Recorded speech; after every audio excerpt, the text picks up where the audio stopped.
Hello and welcome. I've got a question for you. Have you ever been in the hospital, whether it be patient or visitor, whether it be surgery or injury? I can pretty much say we probably all have, but have we been there alone? Due to COVID-19, hospitals across the country have set up visitor restrictions, which is limiting visitors, actually cutting out visitors altogether to patients in the hospital. I've been a paramedic for 13 years. And in that time, I worked during the pandemic of the H1N1 flu in 2009. I have seen more patients struggle during this time of whether or not to go to the hospital, more families torn by not being able to be at their patient's bedside. During the H1N1 flu, visitors were still allowed. However, they were cut down some, and it minimalized the traffic of people in and out. They were still able to have family at their bedside. In an article mentioned above by Jenna Cisneros from WKRC, Dr.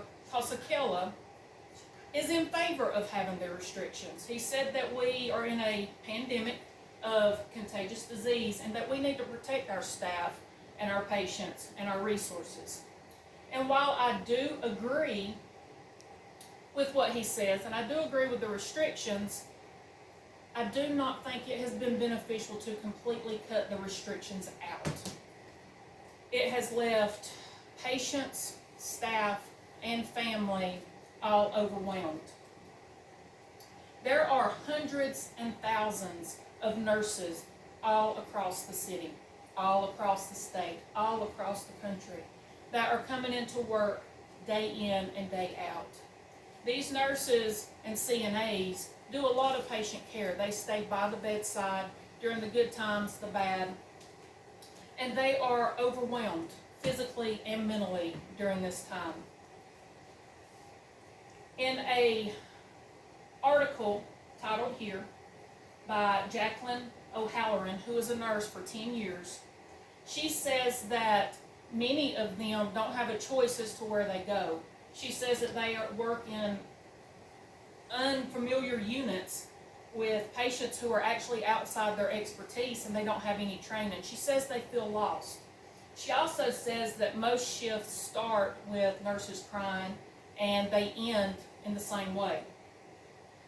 In another article titled here by Sarita Kamani, she had a rough day with a couple patients, and by the time she left her frightened and lonely patients, she felt depleted. She was overwhelmed due to one patient needing her while another patient needed her, and maybe even one more down the hall needed her all at the same time. They are having to care for not only what they normally do, but they're actually having to fill the patient's family's shoes. The family is there during the time the patient is at the hospital for more than just visiting. They're there to help the patient get from the bed if they need assistance, to get to the bathroom, to help feed them.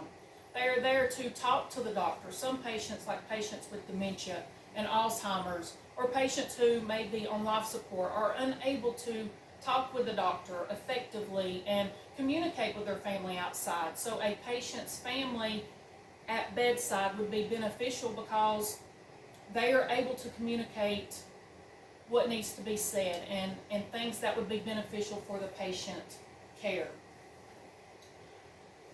The nurse from before said that we need the patient's family as much as the patient does. The family is there to help, to relieve some of the stress from their daily job. How could the restrictions be changed? In one way, I believe we could change the restrictions by allowing just one person to be at the patient's bedside. If a patient is anxious, if a patient needs help, that person is there to assist them. If the patient is unable to communicate with the doctor effectively, that person is there to talk with the doctor. That person is also there to talk with the nurse and to relay what the patient needs. That person can also get outside information to waiting family, so nobody's having to stay in the parking lot not knowing what's going on.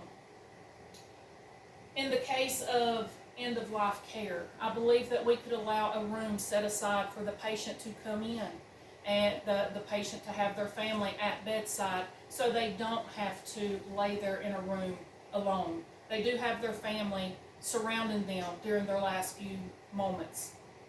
I believe that this could be beneficial, and that the hospital, during the time of one patient having a family member, the hospital could supply their needs, having food brought to them and general basic needs that the family might need. How could we change that? What could we do? We could contact our local elected government officials. In USA.gov, it has a website to where you can contact your governor or your mayor or even President Trump to relay your concerns and your thoughts as to what's going on and how the restrictions have hurt, harmed, not been beneficial to all those involved. Patients do need the care of the staff. They cannot do it alone. The staff needs the family to play a role in patient care. Imagine if it was your family in the hospital bed, sick. Would you be willing to sit out in the parking lot and wait? Thank you.